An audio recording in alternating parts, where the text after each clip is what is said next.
asalaamaaleykum wa rahmatullah mbokk yi maa ngi leen di ziar bu baax a baax fas yéene continuer ba tey ci suñ ñaar fukkeel chapitre ak benn bi nga xam ne mooy wax ci accident yi ci kaw tali bi tey ñi nga war a commencer leçon bi ci cause d'accident due à la structure de la route maanaam loo xam ne danay faral di indi accident te muy jógee ci tali bi ci boppam dañ ko liggéeyee wala na mel. Une cause probable d'accident due à la structure de la route peut-être mu ne bokk na ci loo xamante ni mën nay faral indi accident te mu mel muy jóge ci strada bi tali bi ci boppam ni mel ni bindoo l'étroitesse de la chaussée rétrécissement maanaam tali bi bu fekkee dafa xat loolu mën naa indi accident. L'absence de signalisation des intersections ou des rétrécissements absence de panneaux appropriés maanaam intersection yi bu fekkee signalé wuñ ko comme foo xam ne daa war a am panneau stop amu ko oto yi bu ñu ñëwee di jiix jaaxa bi def accident loolu te mën na indi accident parce que boo gisee panneau stop da nga xam ne da nga war a taxaw kee moo war a dem mais bu fekkee amul benn panneau léegi li ñuy wax priorité à droite mooy am na ñoo xam ne comprendre duñ loolu mën nañoo juum wala foo xam ne dafa xat mu war a am tableau rétrécissement boobu mooy stétoya ci biñ jàngoon ci panneau danger yi amu ko loolu tamit day tax yow doo gaaw a xam ni fee dafa xat mën na indi accident. Le manque de marquage au sol marquage au sol mooy rëdd yi nga xam ne moom la ñuy tracé ci suuf mooy lignes yeeg yu mel noonu absence de ligne peinte sur la chaussée bu fekkee amut loolu tamit mën na indi accident. Et une chaussée déformée ou glissante wala tali boo xam ne dafa yàqu wala mu ratax loolu lépp mën naa jur accident. léegi bu ñëw ci quiz yi. Des rétrécissements non signalés peuvent être une possible cause d'accident liée à la conformation de la route. mu ne rétrécissement maanaam xataay foo xam ne dafa xat ba pare signalé wuñ ko mu ne bokk na ci loo xam ne dana faral di indi accident ci kaw tali bi. et vero xam nga am na panneau boo xam ne dafa lay indiquer ay rétrécissement mooy li ñuy woowee strettoia ci italien. nga xam ne à 150 mètres lay nekk benn panneau danger la mu ne moom bu fekkente ni amut mën naa indi accident ci kaw tali bi et vero. Une chaussée glissante peut être une possible cause d'accident liée à la conformation de la route. nee na tali bu ratax loolu mën naa indi accident ci strada bi et vero maanaam tali bu rataxee mën naa indi accident chaussée glissante. Une route divisée en chaussées peut être une possible cause d'accident liée à la conformation de la route. mu ne yoon woo xam ne dañ koo xaaj def ko ay chaussée ay tali ay carré jaate mu ne loolu tamit mën naa faral di indi accident et falso loolu luy yokk kaaraange la mais nekkul luy indi accident. L'absence de marquage horizontal peut être une possible cause d'accident liée à la conformation de la route. mu ne tali bi bu fekkee amul ay marquage horizontal boo déggee marquage horizontal mooy rëdd yi ci suuf mooy ligne peinture ci suuf rek mu ne loolu bu fekkee amul mën naa faral di jur accident ñàkk gee am mën naa faral di jur accident. et vero imaginel foo xamante ni tali la boo xam ne ñaari voie la dem ak dikk la mu war a am ligne boo xam ne moo séparé ñaari voies yi ku ne xam foo war a féete ligne boobu amut kon nit ki mën naa saaraan bu dugg ci ligne boo ci voie bi nga xam ne moomu ko dajeeg oto bi ñëw accident daal di am. et vero.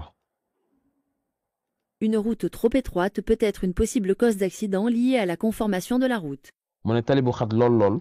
mën naa indi accident mën naa tax accident am ci kaw tali bi et vero bu fekkee dafa étroite dafa xat.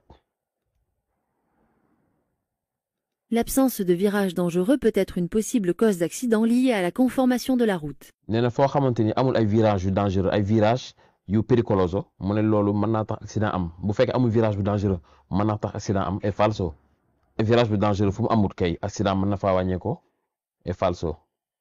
Une chaussée déformée peut être une possible cause d'accident liée à la conformation de la route. mu ne tali boo xam ne dafa déformé dafa yàqu mën naa jur accident boo xamante ni tali bi mel moo koy waral et vert. Une route plate et uniforme peut être une possible cause d'accident liée à la conformation de la route. mu ne tali boo xam ne dafa plate dafa tàlli ba pare normal nga xam ne deful ay pax deful dara amul benn problème mu ne tali boobu mën naa indi accident boo xam ne ni mu bindoo noonu moo koy waral. et falso. Une chaussée à sens unique peut être une possible cause d'accident liée à la conformation de la route. mu ne tali boo xamante ni dafa nekk sens unique maanaam benn sens dong la mu ne mën naa indi accident boo xamante ni mu bindoo noonu moo koy waral et falso ni mu nekk sens unique moo koy waral et falso. L'absence d'indication d'un croisement peut être une possible cause d'accident liée à la conformation de la route. mu ne bu fekkente ni ab croisement dafa ne sa kanam te amul indication bu koy wane loolu mën naa indi accident boo xam ne ni mu bindoo noonu moo koy waral et vero imaginel ngeen daje yàgg yow ak benn oto ci intersection moom mu war laa may mais xamut li ñuy wax priorité à droite te amul benn tableau boo xam ne moo koy wax ne ay dare précédence wala stop bu ko defee bu boobaa mën naa avancer accident am loolu véro la. Une route divisée en voies peut être une possible cause d'accident liée à la conformation de la route. mu ne route boo xam ne dañ ko xaaj def ko ay xàll ay voies ay corsier loolu mën naa indi accident ci strada bi et falso loolu bokk na ci loo xam ne dafa yokk kaaraange di yokk sécurité ci strada bi. La présence de barrières latérales de protection peut être une possible cause d'accident liée à la conformation de la route. mu ne foo am ay barrières latérales ay barrières ci côté yi mu ne loolu bokk na ci loo xam ne mën naa indi accident boo xam ne ni tali bi bindoo ak barrières yi moo koy waral et falso barrières yooyu te barrière du ñëwul pour indi accident mais pour kaaraange moo ko tax a jóg. La présence de feu peut être une possible cause d'accident liée à la conformation de la route. mu ne foo xam ne dafa am ay feu ay sémaphore bokk na ci loo xam ne mën naa faral di indi accident ci strada bi et falso. cause de tamponnement télescopage maanaam lan mooy waral mbëkkante ci strada bi ci ko tali bi. Les collisions routières se produisent principalement en raison de la vitesse excessive, du non-respect de la distance de sécurité et de l'inattention des conducteurs. mu ne bokk na ci li nga xamante ni mooy faral di indi accident ci kaw tali bi mooy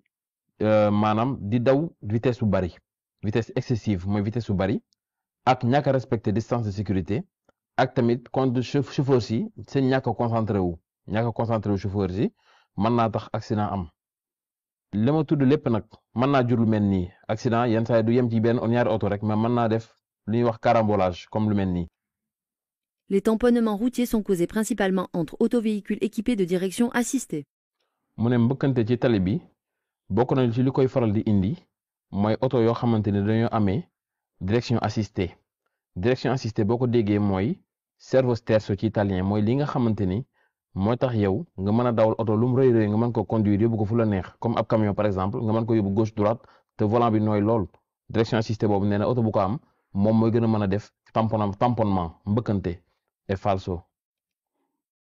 Les télescopages sont causés principalement par la vitesse. mu ne télescopage bokk na ci li nga xam ne moo koy faral di indi mooy vitesse daw lu bari et vers vitesse bu bari dana faral di indi mbëkkante. Les télescopages sont plus faciles si on ne respecte pas l'intervalle de sécurité. mu ne télescopage boobu day gën a yomb ci bu fekkente ni yow mi dawal oto respecté woo intervalle de sécurité maanaam distance de sécurité bi war a dox sa diggante oto bi ne sa kanam ndax bu freiné mën nga dal ci kawam et vero.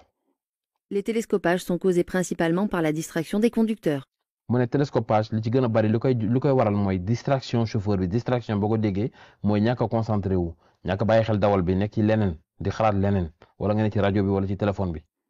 et vero. Les télescopages sont causés principalement par la panne inattendue du frein à main. mu ne télescopage muy tamponnement li koy faral di indi mooy frein à main bu jékki-jékki yàqu inattendu mooy sóoraale yoo ko da nga jékki-jékki mu paan et falso ndax frein à main yaa ngi koy utiliser booy gaaree nga koy utiliser mais doo ko utiliser ci circulation bi kon waroo ko soxla bay mbëkk ab oto waaw bu fekkente ni bu neewoon frein de service. bu boobaa véro lay doon frein de service bu paane boo freiné doo taxaw kon falso la. comportement à adopter pour la sécurité lors de la conduite mu ne comportement bi nga war a amee pour gën a am kaaraange booy dawal oto. numéro 1 bu njëkk mooy éviter les distractions nga moytoo def loo xam ne daf lay déconcentrer day tax doo bàyyi xel dawal bi.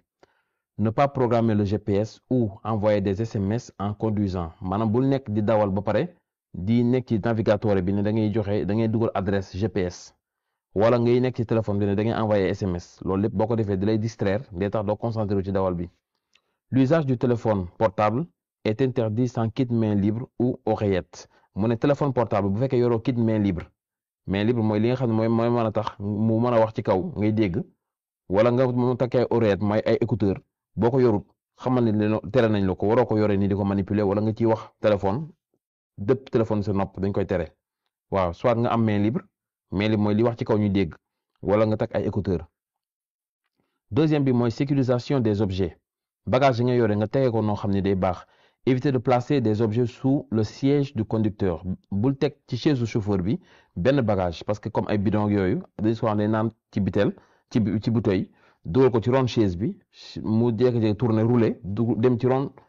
pédale yi nga xam ne boo freiné moom moo lay kal loolu kenn waru koo def moo tax mu ne car il pourrait gêner les mouvements en glissant mën naa déplacer wu loolu nga teg ci suuf mën naa dem ba ci frein yi wala ci pédale yi boo doo mën a freiner doo mën a accélérer.